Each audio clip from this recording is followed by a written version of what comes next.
Hi everyone, welcome back to our interview series. Today we're going to be interviewing Ren Dawe. Ren, can you tell us a little bit about yourself? Hi, my name is Ren Dawe. My pronouns are he, they, and I am a comedian and I am trans. Awesome. Okay, so our first question is, are there any trans or queer entertainers that you look up to or take inspiration from? The biggest comedy inspiration I have is Moms Mabley. She was a Black open lesbian and toured doing comedy in like the Jim Crow South all through the 20th century and was able to create a name for herself of being the funniest woman in the world and certainly one of the funniest women in America at the time. And so to battle such an uphill battle, right? To do such incredible work and to go in spaces where you're really not welcome and to do that so bravely and so open-heartedly that you are perceived as humorous and so desirable to be able to literally change laws because of your presence and desirability as a performer. Like, that's just incredible. Performers that are still alive. There's so many amazing people in comedy right now that I draw inspiration from. Paris Sachet, Chanel Hughes, Dahlia Bell, who I get to work with on tour soon. They're all really big comedic inspirations to me. And then kind of in the comedy community but slightly adjacent, Alan Cumming, just because I think that they just do everything in their power to elevate other trans and queer performers, and I really, really respect and appreciate that. Nice. Okay, those are some top tier picks. All right, next question. Did you or do you face any kind of discrimination from the cis gay male community as a mask-loving trans mask? And if you do, how do you overcome that? Frankly, like, yes and no, right? But I've encountered way more trans exclusionary radical feminists than I have trans avoidant. The gay male community has been very warm and welcoming to me, and I will always have a big love for that community because of that.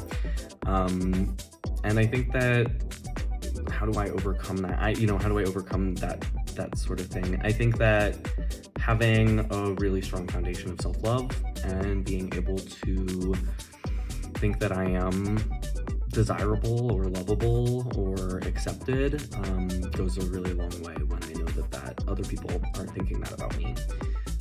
I was given some really wonderful advice when I was in LA one time, and it was an agent who was saying this to kind of this class, not even to trans people in general, but as a trans person it really resonated, which was that you belong everywhere that you go. And I really try to hold on to that, and I try to walk through the world with that, and I really try to respect that for others, that like we all belong. Yeah, for sure. That's some really great advice. Okay, next question. The pink Converse are just so iconic. Is there a story or like a meaning or reason behind them at all? I wear pink Converse on almost every show that I do, and part of it is because when I was a little girl, I hated the color pink. I despised it with every fiber of my being. And now I feel like I get to reclaim that femininity because I don't need to prove to anyone that I'm manly or that I'm a man. And so I get to really embrace these other kind of obvious like feminine things in my life in some ways, and also I just wear them because they're lucky. I like started doing that when I started doing comedy, and it just kind of stuck, and now I only wear my pink Converse when I'm on stage. I don't wear them for other outfits, and that feels really good because the first pair that I had I wore holes into, even though I had only worn them on stage. So to feel like I'm putting in the work to the point that I'm wearing holes in my shoes feels really good to me. So yeah. Awesome. Okay. Our last question is, what's something that makes you feel euphoric? Today, something that made me feel euphoric is I went to the grocery store like last night, and some old lady was like, "Excuse me, young man, could you reach that soup from the top shelf for me?" I was like, oh my god, she thinks I'm a boy. She thinks I'm a tall, capable, helpful young man. Like, that's amazing.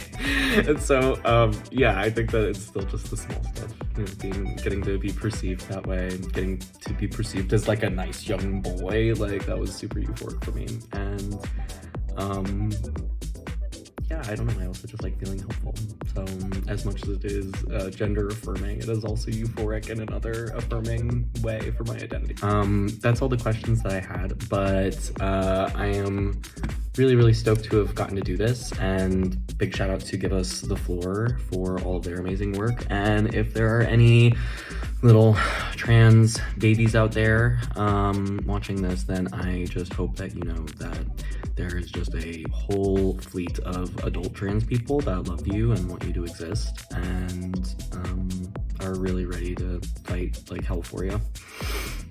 And to never let them have your trans joy. Don't let them take away your silliness or your ability to laugh in the face of adversity, because I know that that helps save my life, and it is truly